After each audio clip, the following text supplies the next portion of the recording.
fully loaded lazy pulled pork pizza. For this recipe we're gonna use some pulled pork that I made the day before. Let's start with this pre-made pizza dough. It has a little bit of tomato sauce, but we're gonna put on some barbecue sauce. Just 2 tablespoons, not too much. And this time I used a honey barbecue sauce. And on top of the sauce, I'm gonna use a chili cheddar Gouda cheese.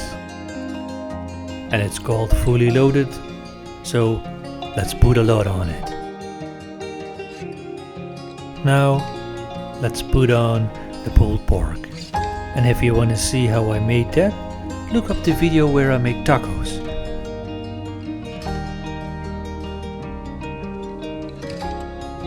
Now I'm adding some mozzarella balls.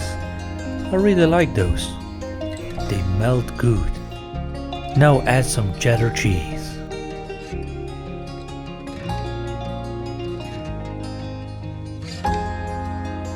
And yes, more cheese, more mozzarella cheese. Now it's ready for the oven.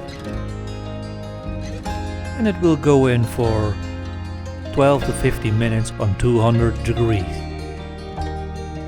Now look at that, fully loaded lazy pulled pork pizza. A little bit of chives and some red onions. I hope you enjoyed this video. Give it a like, leave a comment. Let me know if you like pulled pork pizzas. And as always, see you next time.